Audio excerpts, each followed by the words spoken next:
video segment, I'm going to cover changing the engine oil on a 1954 John Deere 40. Now, if you have a vintage John Deere, you may want to see this video because I'm going to cover a subject that many people have questions about on an oil change. If you're not a subscriber, just hit that button, become a subscriber right away. So let's begin. First thing we're going to do, we're going to start out with a drain pan, enough to hold at least 5 quarts, a 1 1/8 wrench, and disposable gloves. Make sure you put the drain pan right underneath the plug. What we're going to do is put the wrench right on the crankcase drain plug, and we're going to turn it counterclockwise.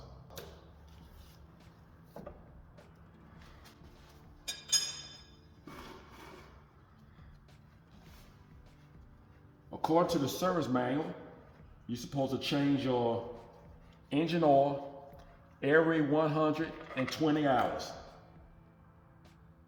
And it's best to run your engine at least 5 minutes prior to changing your engine oil. This is a good time to examine your crankcase oil plug. And you want to make sure your seal is in good condition. If not, it's a good time to replace it, because when you put it back together, the last thing you want is for your oil plug to actually be leaking. I'm going to put back this oil plug. Just wipe it off.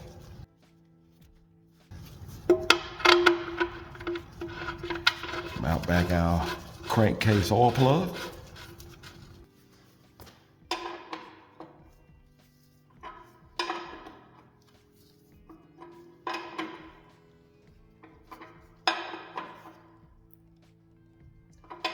You just want to get it snug. You don't want to tighten it too tight because you do not want to take a chance of stripping your oil pan.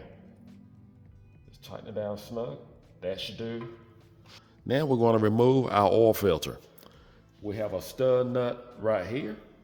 We're going to use a inch wrench. I think I used a box end size.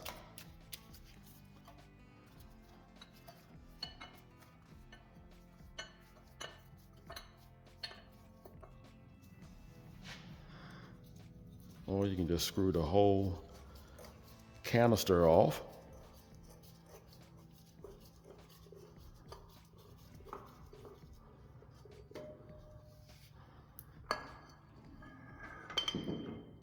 Pull it straight up, and it's going to be, there's a stud right here.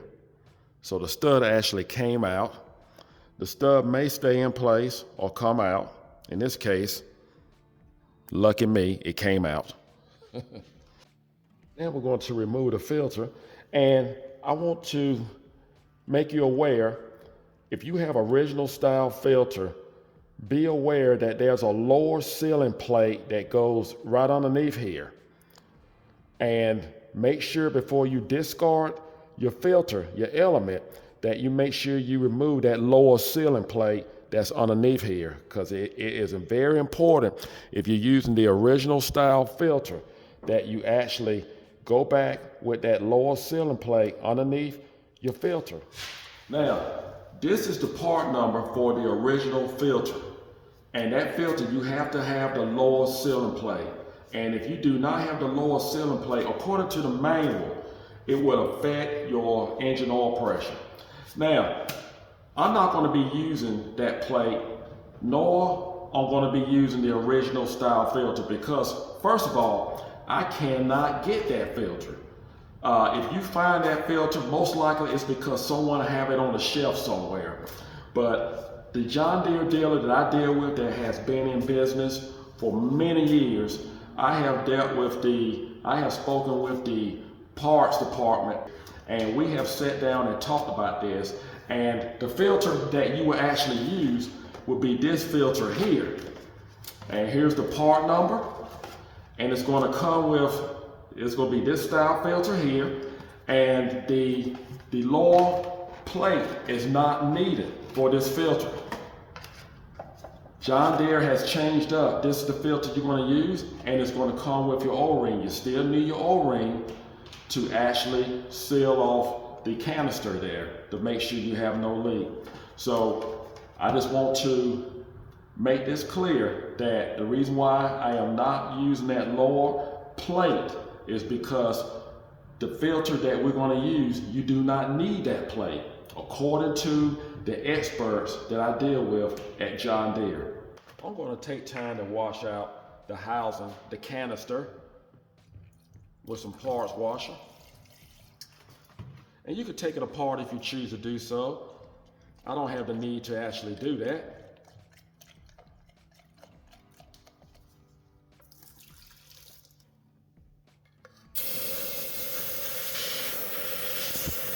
Now, let's not forget, we have an O-ring right in here. You can use an O-ring pick or a small screwdriver. Just get underneath here. Pry it up. Place in our new O-ring.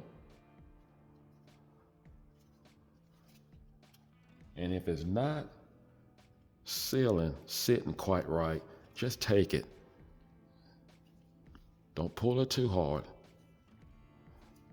Just stretch it a little bit, just a little bit.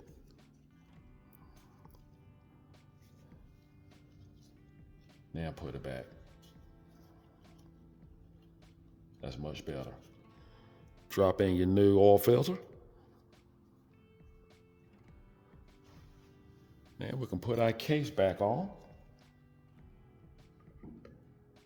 Get your case positioned just right.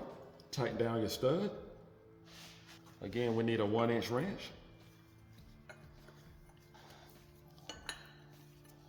After this, you may need a little touch-up paint. But that's okay. As long as your tractor has been serviced. If you don't have it tightened down well enough, you will know it because engine oil will actually come beyond the seal. I believe we're good to go. So after a period of several months, sludge may form inside of the crankcase, and that's normal. And what you can do is actually flush out your system with cleaning solvent or kerosene.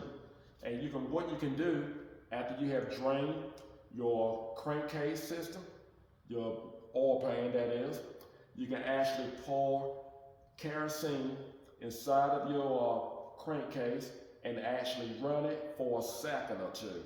No more than that. Shut it off and drain out your kerosene or your cleaner solvent. I'm not going to do that in this video. I don't feel the need to actually do that. But if you have quite a bit of sludge inside of your crankcase, that's how you can do it. Now it's time for us to install our engine oil. We're going to install 5 quarts. Now the manual calls for, in the winter months, 10, and the summer months, 20. We're not going to use either one. Today, what we're going to use is 15W40, because 15W40 is one of the rare oils that is actually left today that actually has zinc, and that's what this engine needs. And even if you have a vintage car that you actually change the engine oil in, do not use the conventional oil that is for the modern day cars. You need to have some type of engine oil that has zinc. Zinc is very important. So we're going to need we're going to use 15W40, and we're going to, again, install 5 quarts of engine oil.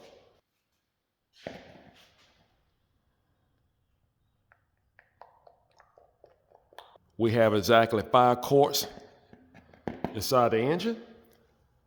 We're going to check our baronet oil gauge, which what we call a dipstick. Well, everything seems to be in order. I say let's start up the engine.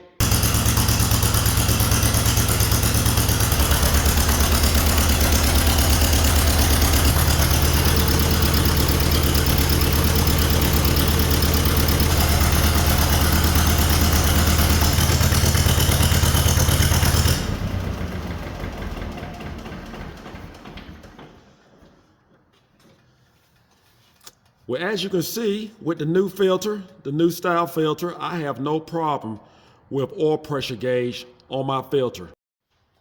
Well, now you know how to change your engine oil in your 1954 John Deere 40 or whatever vintage John Deere that you have. And you know the process of doing it, you know the way I do it, and you can pick and choose which way that you would actually like to go. I hope this video was helpful. Do not forget to subscribe. I think it's time for me to wash off my tractor. Take care and God bless.